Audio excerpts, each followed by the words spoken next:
Hey everybody, I just wanted to add an addendum to the Lean and Green Queen recipes that I'm doing. Make sure that you are weighing your food and following your guides, pages 18 through, I believe it is 20, 18 and 19, showing you what your healthy fat servings and your lean and green options are. If you notice that the foods that I have cooked have fallen between the leanest and the leaner choices as far as proteins are concerned, and there are healthy fat servings that we are able to have, which is why the olive oil was so prevalent. But again, don't forget to weigh and measure your food out to be successful on the 5-in-1 program. That is what you did not see while we were filming this, so you will see it from now on. Hey everybody, tonight we are going to do a chicken with mushroom and asparagus sauce over cheesy cauliflower rice. So my name is Hope and I am an independent Optavia coach, so thank you for joining us tonight. Just to let you know, the video with the ingredients that you will see beforehand is kind of the ingredients I'm using tonight. But currently I'm gonna just go ahead and put some olive oil in the pan and start cooking down our ground chicken. Just a little tip, if you go to a grocery store and they have ground chicken on sale, especially, not ground chicken, I'm sorry, chicken breast on sale that's boneless and skinless, check with the meat department and see if they can ground it for you. And that's an awesome substitute for beef meat if you're trying to cut down your intake of beef, as well as other proteins that you may not want to eat, consistently throughout the week. So I'm gonna go ahead and cook down the chicken and I'll be back.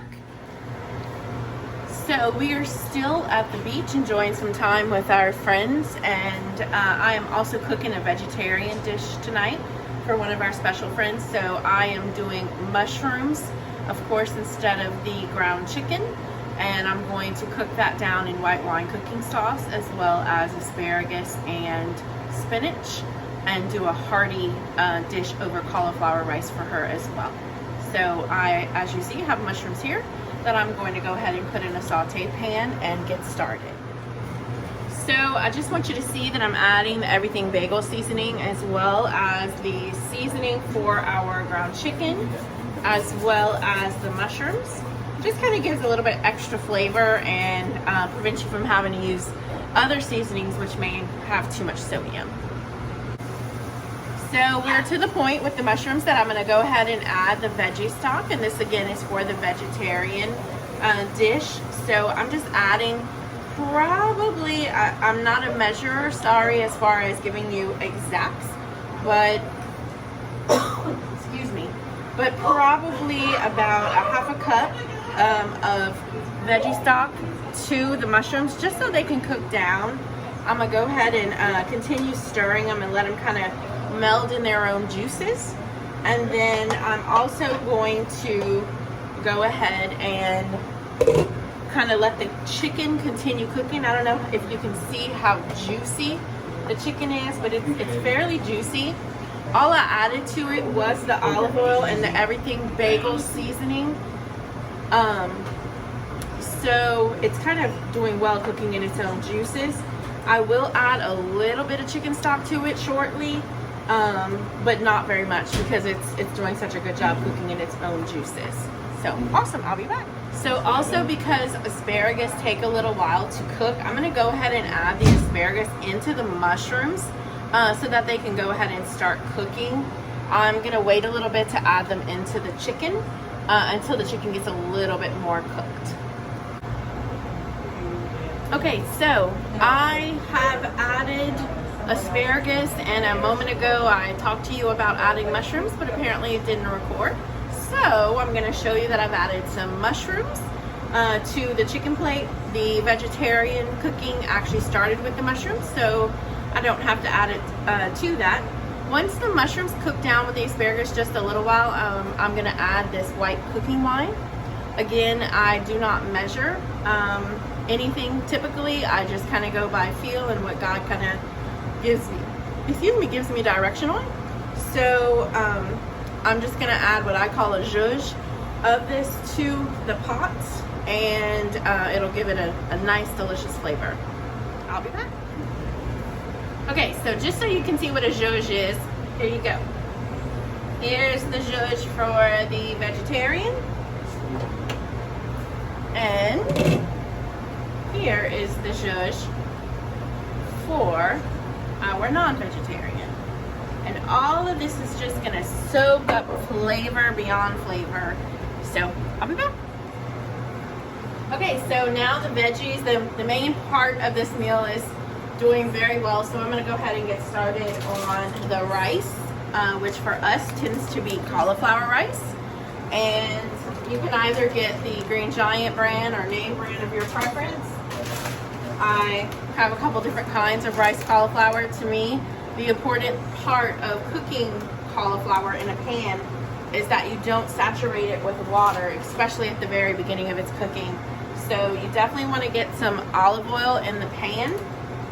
As it heats up, I typically put it on 5 or 6 depending on the burner. I'm going to go ahead and put it on 6 now, and grease the pan or olive oil the pan, whatever you want to call it, wherever you're from, and kind of let the cauliflower rice get a little brown, just a little crispy. And that went down on the floor, and then I'll start adding everything else to it. So I'll be back.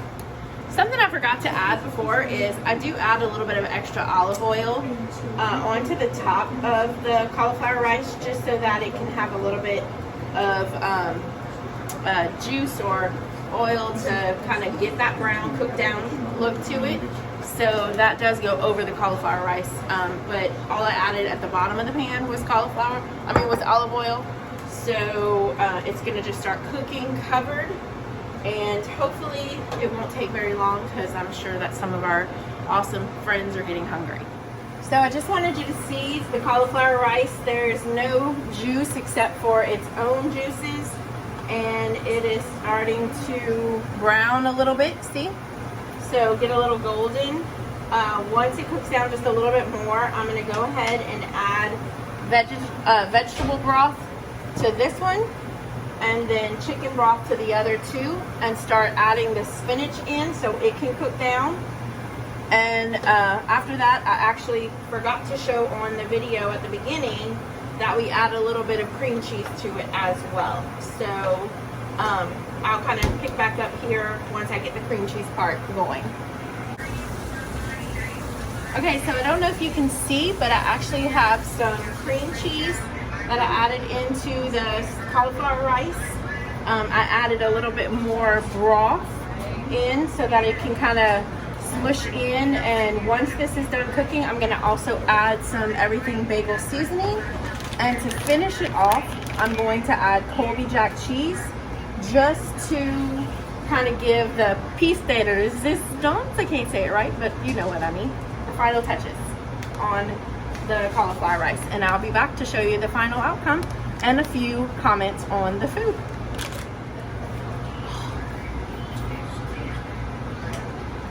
Okay, so the final add-on to the food is going to be some cheese. Normally, I get reduced fat or 2% milk because it's actually easier, but we're at the beach and we've been doing a lot of movement, so this little bit of cheese that's gonna go on is not gonna hurt us nearly as bad as if we were just sitting sedentary the whole day.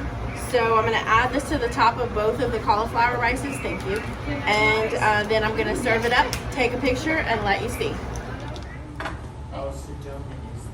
Oh man, you driving through, like driving into the town, and there's just nothing but beautiful. It's over. It's probably really hot. Yeah. I got a t-shirt when I worked. That's what it is. Yes. Yes. I got So it. good. I'm gonna work one day. It is so good. I like how creamy it is. Very flavorful.